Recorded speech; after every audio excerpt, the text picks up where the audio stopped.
फिर गाजी इल्मुद्दीन अलैह रहमा जेल के अंदर चले गए।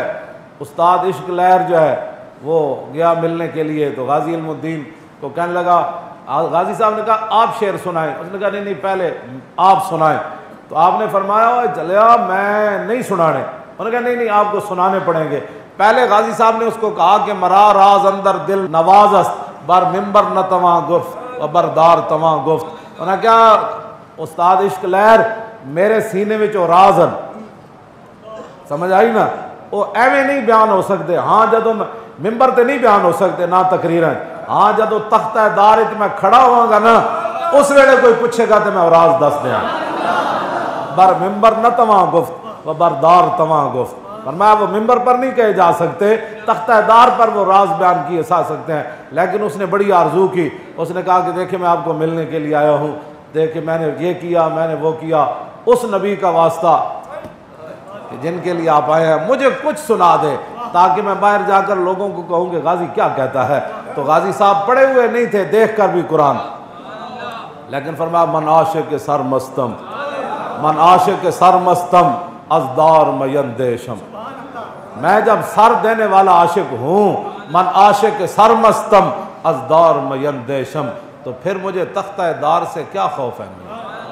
जब मैंने सर देना है, खौफ तो उसको हो कि जो इकबाल कहता है अकल मोहकम आजा सासे चूनो चंद इश्क उरिया अज लिबासे चूनो चंद। इकबाल कहता है ये ते अकल वेखदी ना कल की होना है परसों की होना है, फट गोली किवें लगनी तकलीफ किवें होनी, कहते अकल देखती है। आशिक तो सिर्फ ये देखता है कि मेरे महबूब की शान और अजमत किसके है। मोमिन आज इश्कस्त व इश्कस्त मोमिन अस इश्क राना मुमकिन मा मुमकिन अस। इकबाल कहता जिथे इश्क उथे मोमिन, जिथे मोमिन उथे इश्क। दुनिया जिन्हों नामुमकिन समझे ये नहीं हो सकता, आशिक करके विखांदा इंज हो सकता क्यों नहीं सकता। अकल सफाक अस्तु सफाक तर पाक तर चालाक तर बेबाक तर। इकबाल कहता जी अकल जुल्म ते उतर आवे, सैशन तो लैके प्रीवी कौंसल तो लैके और जनाब उन्होंने सारे अंग्रेजों के सारी ओदियां अपीलां मुस्तरद कर देवन, तो फिर क्या इल्मुद्दीन रो पैंदा ना ना वो तख्ता दार ते खड़े होके कहता हाँ जी कोई और भी सजा है। अकल सफाक अस्तु सफाक तर। इकबाल कहता जी अकल जुल्म ते उतर आवे तो इश्क वड्डा दलेर होके उहदे सामने आंदा। अकल सफाक अस्तु सफाक तर पाक तर चालाक तर बेबाक तर। इकबाल कहता फिर अकल दे मुकाबले इश्क जड़ा वो वड्डा दलेर भी होंदा, उहदे अंदाज भी अनोखे होंदे और फिर पूरी दुनिया नूं लम्मा भी पा के रख देंदा, हैरान भी करके रख देंदा कि वाह जी वाह इंज भी होंदा कम। कहता मन आशिक सरमस्तम अजदार मयंदेशम परवाना जां बाजम अजनार मयंदेशम। कहता जब मैं जान देने वाला परवाना हूँ तो भड़कती हुई आग मुझे क्या नुकसान पहुंचा सकती। चूं तालिब दीदारम अज गयार चेदारम। जब मैंने एक ही जगह अपनी निगाह लगाई हुई है, जब मैंने कभी कोई सोच कोई तस्वुर ही ना उभरा तेरी तस्वीर के बाद और जहन खाली ही रहा कासा साइल की तरह। कहा कि जब मैं चूं तालिब दीदारम, जब मैं रसूलुल्लाह के नज़ारे का मुंतज़िर हूँ तो फिर चूं तालिब दीदारम अज गयार चेदारम, फिर कोई भी दुश्मन मेरा क्या बिगाड़ सकता है। तो क्या कर चूं तालिब गुलजारम अज खार मयंदेशम। जब मैं फूल की तमन्ना में निकला हूँ घर से तो कांटे अब मेरा रास्ता कैसे रोक सकते। बादोस्त चू मशगूलम दुश्मन चे कुनत बर मन। कहना जदों मैं उस दर उत्ते सर रख दिता तो हुण दुश्मन मेरा की बिगाड़ सकता। बादोस्त चू मशगूलम दुश्मन चे कुनत बर मन चू गंज बदस्तामद अजमार मयंदेशम। जब सारे खजाने पीछे रह गए, जिस खजाने की तलब में मैं निकला था, जब वो खजाना मेरे हाथ आ गया तो अब जितने मर्जी कोई सांप आ जाए मैं उनसे कोई डरने वाला थोड़ा हो जाए। हाँ जी मैं तो मनदार बलाए शरा चूं तख्त शहीद आनम। फरमाया मैं भी और क़यामत तक जो मेरे रास्ते पर चलेगा, ये तख्ता दार की जितनी भी मुसीबतें हैं हमारे लिए ये तख्त शाही की हैसियत रखता है। मनदार बलाए शरा चूं तख्त शहीद आनम। फरमाया मेरे लिए ये जितनी तख्तादार की मुसीबतें हैं ना, जिस तरह बादशाहों को तख्त पर बैठकर चस नहीं ना आती, हमें तो इस पर खड़े होकर बड़ा लुत्फ ते चस आ जाती। हाँ जी तो कहा कि मन दार बलाए शरा चूँ तख्त शहीद आनम। फरमाया मेरे लिए जितनी भी तख्त दार की मुसीबतें हैं, जेलों की मुसीबतें हैं, वो ऐसी है जैसे बादशाह तख्त के लिए मरते हैं और सुकून उनको फिर भी नहीं मिलता, लेकिन मुझे मियाँ वाली जेल के अंदर तो मौला अली आए उठा कर ले गए। ये भी कभी हुआ, फरमाया मौला अली मुझे उठा कर ले गए और रसूलुल्लाह के सामने जाकर पेश किया और हुजूर ने मेरी पेशानी चूम कर कहा, फरमाया हम तुझे छुड़ा लाए हैं, एक है कानून ये और दूसरा यह है कि मेरे नाम पर कुर्बान होना है, तो दोनों में से किसका इंतखाब करना है? फरमाया हाँ, अगर तू मेरे नाम पर कुर्बान होगा तो क़यामत तक अगर मेरी उम्मत के हुक्मरान मुदानत कर जाए, दो नंबरियाँ कर जाएँ, यहूद व नसारा के सामने बिक जाएँ, तो फिर उनके सामने तेरी सूरत हो कि अगर ये काम हम नहीं करेंगे तो इल्मुद्दीन जैसे बेटे भी माओ ने जन्म दिए हैं। क्यों जी? तो फिर गाजी इल्मुद्दीन ने हुजूर की बारगाह में अर्ज़ क्या की, मुझे खाक में मिलाकर मेरी खाक भी उड़ा दे, मिटाहूँ तेरे नाम पर मुझे क्या गरज निशान। तो गाजी इल्मुद्दीन ने कहा कि हुजूर नहीं नहीं नहीं, मैं तो वापस जाना चाहता हूँ, मैं तो वापस जाना चाहता हूँ, बस इतनी बात है। ओवे तरखान द पुत्र ते एवें अलामा इकबाल और कबर च नहीं सी छाल मार के बाहर आया, तो इकबाल उतारने वास्ते खड़े होवे ते पीर सैयद दीदार अली शाह खड़े हो। क्यों जी? जब जनाजा पढ़ान लगन शाह जी एन सफ़ा वाल निगाह करन तो शाह जी गश खा के डै पवन, पीर सैयद दीदार अली शाह एन जदों वेख्या एन करके मजमे वाल ते गश खा के डै पै, बाद उठे तो लोग क्या हुजूर की होया? तो फरमाया चुप करो की होया? आपने फिर कही जान या रसूलुल्लाह सारी जिंदगी हदीसां पढ़ाइयां, हुजूर सारी जिंदगी कुरान पढ़ाया, सारी जिंदगी उम्रे हज कीते, या रसूलुल्लाह जुमे नमाज़ां पढ़ाइयां, हुजूर कदी ख्वाब विच भी दीदार मैंने कराया, ते अज इल्मुद्दीन दे जनाजे विच बनफ्से नफीस तशरीफ ले आया।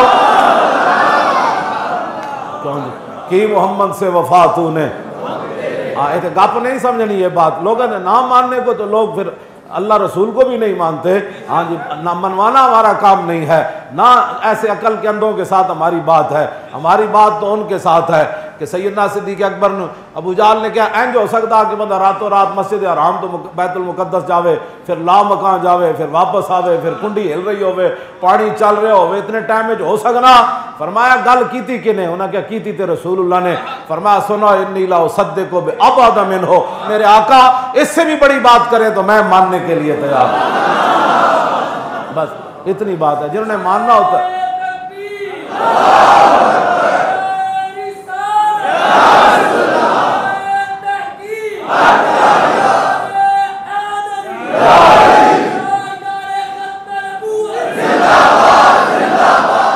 हजरत पीर सैयद दीदार अली शाह साहब जिन्होंने कब्र के अंदर उतारा, अलामा इकबाल, सैयद हबीब शाह, ये सारे बड़े बड़े लोग गाजी इल्मुद्दीन को कब्र के अंदर उतार रहे थे। मौलाना ज़फ़र अली ख़ान कब्र तैयार करवा रहे थे और फिर जब सब तैयार वो कब्र के अंदर उतार चुके, पीर सैयद दीदार अली शाह साहब आला हज़रत बरेलवी के खलीफा उतार चुके, बाहर तशरीफ़ ले आए। अलामा इकबाल अकेले कब्र में रह गए, कहा कि मैंने इल्मुद्दीन से एक बात करनी है, इल्मुद्दीन से मैंने एक बात करनी है। उन्होंने बंद खोले और इल्मुद्दीन पर ऐसे झुक गए। वो कहने लगे कि अंग्रेज़ों ने तुझे लावारसों के कब्रिस्तान में दफन कर दिया और बग़ैर सलैपों के तेरे मुंह के ऊपर मिट्टी डाल दी, सारा जुल्म उन्होंने किया, फिर आखिर में मैंने ज़मानत दी।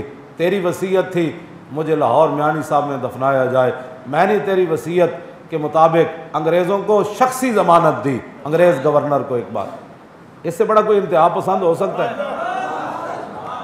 इससे बड़ा कोई मुतशद्दिद हो सकता है जी? पूरे अंग्रेज़ों को कहा कि अगर मुस्लिम हिंदू फसाद हो जाए लाहौर में तो उसके बदले में इकबाल को कत्ल कर दिया जाए, लेकिन आशिक़ रसूल का जनाजा लाहौर में आने दिया जाए। तो ऐसे बंद खोल के इकबाल झुका और कहने लगा कि मैंने तेरी वसीयत पूरी कर दी और तू आशिक़ रसूल है, मैंने तेरा मुकदमा भी कायद आज़म से लड़ाया, फिर मैंने इल्मुद्दीन डिफेंस कमेटी भी बनाई। ये तेरे ऊपर एहसान नहीं था, जिनके तू काम किया था मैंने काम उन्हीं के लिए किया, लेकिन चूंकि सबब तू ही बना तो अब मेरी भी एक आरजू है कि जब रसूलुल्लाह तशरीफ लाएं तो मेरा सलाम जरूर पेश करना। फकीरम हर्च खाम मस्तु खाम, एक फकीर राह नशी, इकबाल अपने आप को कहता है ना कहता मैं मदीना पाक जाने वाले रास्ते पर बैठने वाला एक फ़कीर हूँ, तो जाकर अर्ज़ करना हुजूर एक फ़कीर राह नशीं जो आपके दरबार पर हाजिर भी नहीं हुआ शर्मिंदगी से और क़यामत वाले दिन भी आपके सामने नहीं जाना चाहता। हुजूर वो फ़कीर आपको सलाम पेश कर रहा था। बाहर आकर फिर शाहजी का हाथ पकड़कर इकबाल ने शाहजी का हाथ पकड़कर पीर सैयद जमात अली शाह साहब का हाथ पकड़कर और ऐसे कहा शाहजी असी ते गल्लां ही करते रह गए, तरखान दा पुत्र बाजी लै गए। यानी वो मंजर देख कर आया था। जाम विसाल द पीन वाले आशिक मस्त जमाल हो रोंदे दर मंग मलंग बेनंग शोदे साहिबे दर्द ते हाल हो रोंदे टुकड़े मंग ते शोर बे पीण वाले घर काल मकाल हो रोंदे सीना डाण वाले विच जंग आलम शेर सिफत किताल हो रोंदे इश्क दा ज़ायका ज़ौक़ वाला जिस चख लिया सोई जानदाई हर एक नू कद परखोंदी कोई लख थी एक पछाणदाई हिम्मत हारिया दा कम इश्क नाई कम शेर दलेर जवान दाई आलम शाह मैं इश्क दा की दसां समरा दीन इस्लाम ईमान दाई जुल्फ दे पेच कमंद अंदर जदों फस जाए फिर फड़कना की रखी कदम जमा के इश्क अंदर सख्त घाटियां वेख के थिड़कना की